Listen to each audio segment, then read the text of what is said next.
추석 연휴 기간 사건 사고가 잇따랐습니다. 강남에선 음주운전 추격전이 벌어지는가 하면 이번 명절에도 존속 대상 범죄가 이어졌습니다. 오늘 김한규 변호사와 함께 주요 사건 사고 소식들 짚어보겠습니다. 어서 오시죠. 네, 어서 오십시오, 변호사님. 안녕하세요. 예, 음주운전 이야기 먼저 좀 해보겠습니다.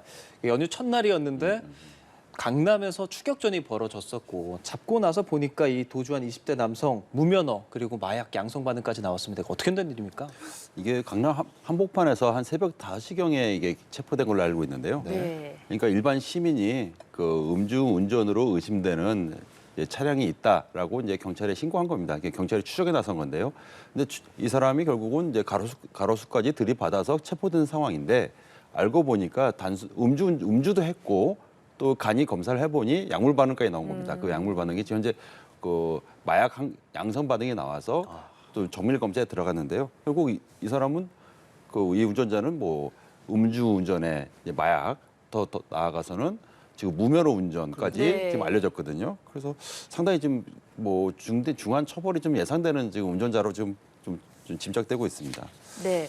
음주운전의 무면허 그리고 마약까지 양성 반응이 나왔다고 짚어주셨는데 그 이전에 마약 전과가 있다고도 좀 알려집니다. 이럴 경우에 처벌 수위는 어떻게 되나요? 네, 통상적으로 좀 뭐 당연히 그 동종 그 약물 전과가 있으면은 더 무겁게 처벌되는 건 당연하고요. 네. 그 이 사람이 최근에도 상습적으로 좀 이런 약물을 지금 취했는지 더 나아가서 뭐 어떤 약물인지 예를 들면 뭐 대마도 있을 테고 아니면 엑스터시라든가 뭐 이것 따라 좀 형량이 좀 다르긴 한데요. 네.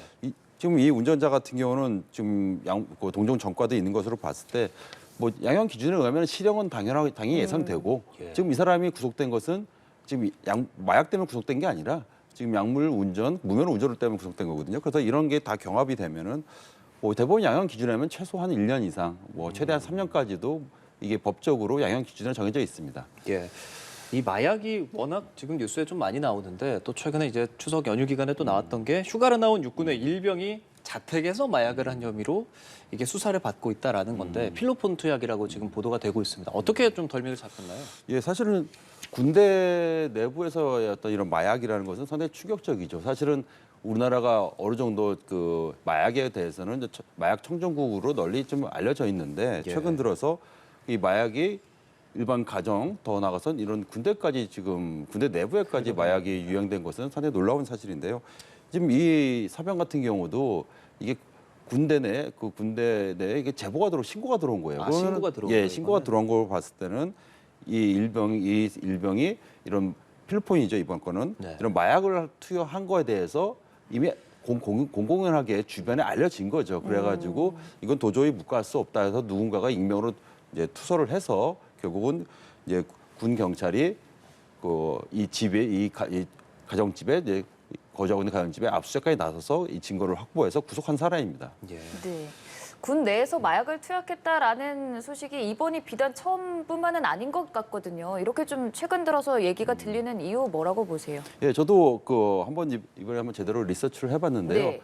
이게 놀랍게도 이게 예를 들면 작년 같은 경우에도 지금 마약 군대 내 현재 군인들 같은 경우 마약으로 입건된 사람이 26명이 이르고 있습니다.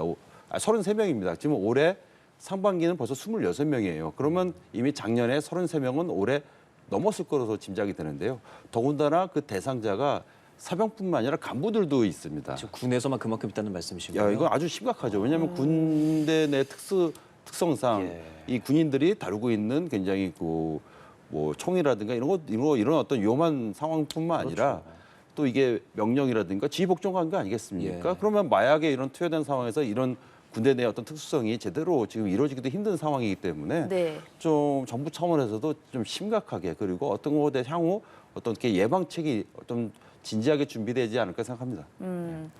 심각성에 대한 부분을 좀 말씀해 주셨는데 그러면 이렇게 마약 사건이 벌어진 이후에 군 내에서의 대처는 어땠습니까? 네, 사실은 좀 안타깝게도 사실은 이런 상황이 벌어지면은 군대 내부 특수성상 어떤 부득이하게 또 어떤 상관 같은 경우는 또 최소한도 어떤 책임을 지어야 되는 부분도 있거든요. 왜냐하면은 사병들에 대한 책임 소홀 부분도 있기 때문에 그런데 이런 것들이 관련자라든가 군대 내부에서 제대로 일단은 흔히 우리가 이제 군대 내에서 책임지라고 하면 징계 아니겠습니까? 네. 이제 징계도 거의 이루어지지 않았고 결국은 그 마약을 그 투여한 해당 사병들 내지는 간부들에 대해서 그 법적 처벌도 대부분이 또 이제 실형보다는 또 집행유예로 마무리된 경우가 많았습니다. 징계가 어느 정도로 이루어졌는지 구체적인 뭐 사례나 자료 같은 게 좀 있습니까? 사례 같은 경우는 이제 이것도 이제 국회 국방위에서 이제 공개된 건데요. 네.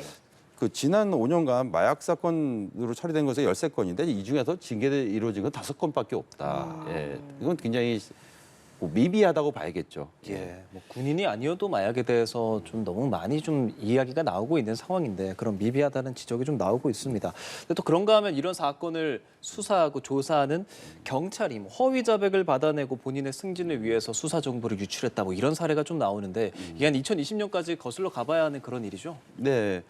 뭐 일단 알려지기로는 이 해당 경찰이 본인의 어떤 승진 욕심에 따라 이 욕심의 동기에 의해서 이 마약 사범에 대해서 그 본인이 이 마약 사범이 저지른 범죄를 넘어선 다른 어떤 마약 투약 사실도 그 있는 것처럼 자백을 허위로 받아서 이것을 그 뭐 재판에 넘긴 겁니다. 경찰을 통해서. 근데 그 과정에서 이제 일종의 협상을 했겠죠. 이 경찰이 한 것은 뭐냐면은 예. 이 마약 사범이 뭐 수시로 어떤 뭐 수사에 협조를 했고 다른 마약 사범에 대해서도 제보를 했기 때문에 이런 것도 양형에 참작해야 된다. 이 말은 뭐냐면 결국은 이 마약 사범이 하지도 않았던 다른 어떤 마약 사실을 허위로 자백을 받았고 이에 대한 대가로 괜히 이제 유리한 형을 받은 것처럼 허위로 이제 문서를 작성한 거죠. 그래서 결국 이 경찰은 뭐 이 직권남용 그리고 이 관련 마약 제보자들에게 또 뭐 사건 내용이라든가 아니면 구속영장 청구 사실 이런 걸 또 흘린 것도 있어요. 그래서 공무상 비밀 누설이 이제 합쳐져가지고 결국 징역 2년 실형 선고받은 겁니다. 그런 거 흘리고 뭐 어느 정도 좀 거래를 하고 했던 건 이유는 뭐라고 봐야 되는 겁니까? 일단은 그 언론에 알려지기로는 이제 본인의 수사 실적, 예, 아무래도 뭐 승진 이런 것 때문에요? 나이가 50대신데 그 본인이 거기서 돼서 이제 한 번 더 이런 수사 실적을 그 아무래도 이제 충족하게 되면은 이제 승진에 유리한 정황이 충분히 있으니까 거기서 본인이 욕심을 내신 건데, 근데 결국은 이게 일종의 사법방해 아니겠습니까? 예. 그 존재하지도 않는 어떤 마약 사범을 만들어내서 마약 사실을 만들어내서 결국 또 법원을 속이려고 했고 뭐 이런 것들이 복합적으로 이루어져서 이런 경우는 사실은 법원은 굉장히 부적절해 보거든요. 그래서 이제 징역 2년 실형을 선고가 나오게 된 것입니다. 네, 조금 다른 얘기도 해보겠습니다. 추석을 맞아서 부모 집을 찾은 40대 아들이 부모와 아내를 둔기로 때려 검거됐습니다. 범행 이유는 뭐라고 밝혀졌습니까? 사실 이 부분도 좀 들여다봐야 될 것 같아요. 네. 왜냐하면 언론에 보도된 것은 이제 뭐 상속 재산 문제다 이렇게 알려지긴 했는데 지금 안타깝게도 이 아들 40대 아들한테 이제 어떤 둔기에 맞은 부모님은 상당히 중앙 상해를 입었다고 알려져 있어요. 그러면은 과연 왜 이런 둔기를 휘둘렀나? 더군다나 본인의 배우자는 그 이런 폭행 사실 말렸다가 또 맞은 거다 이제 둔기에 또 피해를 받은 거거든요. 네. 그럼 피해자가 결국 이 가해 40대 아들의 부모, 그다음에 이 40대 아들의 배우자, 피해자가 3명이나 되는 겁니다. 그러면은 이게 추석 연휴 당일인데 당일에 한밤중에 어떻게 이렇게 그 중대한 범죄를 저지를 수 있는지, 이게 단순히 재산 상속 문제인지 아니면 다른 이유도 있었는지 이거는 이제 수사 결과에 지켜봐야겠죠. 예, 지금 뭐 전속 살해 미수 혐의로 구속영장을 신청한 상황이고 이런 가운데 지금 청주에서도 10대 아들이 모친에게 흉기를 휘두른 그런 일이 있었습니다. 자폐증이 있었다고요? 이건 너무 예. 안타까운 상황인데 네. 이거는 결국 그 10대 이제 중학생 정도 나이 된 어떤 가해자인데 아들인데 결국 모친에게 흉기를 휘둘러서 모친이 돌아가신 사안입니다. 이거는 이제 가족들이 신고를 해서 네. 결국은 이제 체포돼서 구속된 사안인데 이거는 이 가해자가 지금 피의자죠. 피의자가 자폐 증세가 있는 겁니다. 그 10대 아들을 말씀하시는 예, 거죠? 10대 아들이. 10대 아들 같은 경우는 앞서 말씀드린 40대 아들 같은 경우는 뭐 일단 재산 문제에 다툼이 있었다고 알려져 있고 이 10대 아들 같은 경우는 이제 자폐 증세거든요. 자폐증이라는 것은 사실은 뭐 그 법원 재판을 통해서 정신 감정을 하다 보면은 또 심신미약이 또 이루어지는 경우도 있거든요. 이게 본인의 의지와 무관하게 좀 잘못을 저지른 경우들이 있어서 이 10대 아들 같은 경우는 과연 왜 이런 범죄가 이루어졌는지 아니면 가족들에 대한 조사도 이루어져야 될 것 같고요. 결국은 전문가의 어떤 정신 감정도 이루어져야 될 것 같고 예 그렇습니다. 네. 저희가 지금 존속 대상의 범죄에 대해서 좀 얘기를 해보고 있는데 물론 이런 일이 벌어지면 안 되겠지만 이렇게 된 상황에서 처벌은 어느 정도로 좀 생각을 하면 될까요? 사례만 놓고 보면 일단 존속 대상 범죄는 다양합니다. 존속 살해도 있고 존속 상해도 있고 다양한데 네. 일단 사례만 놓고 보면 당연하게도 일반 살해 범죄보다 살인 범죄보다는 형량이 훨씬 무겁습니다. 네. 기본적으로 법에서 규정한 형량은 최소 7년 이상의 징역뿐만 아니라 사형까지도 가능하거든요. 왜냐하면은 존속에 대한 범죄이기 때문에 책임이 더 무겁고 비난 가능성도 더 훨씬 더 중하기 때문에 형량이 무거운데 구체적으로 재판에 들어가게 되면 이 존속에 대한 범죄라도 그 과연 왜 그런 중대한 범죄를 저질렀는지가 조사가 돼야 돼, 수사가 이루어져야 되거든요.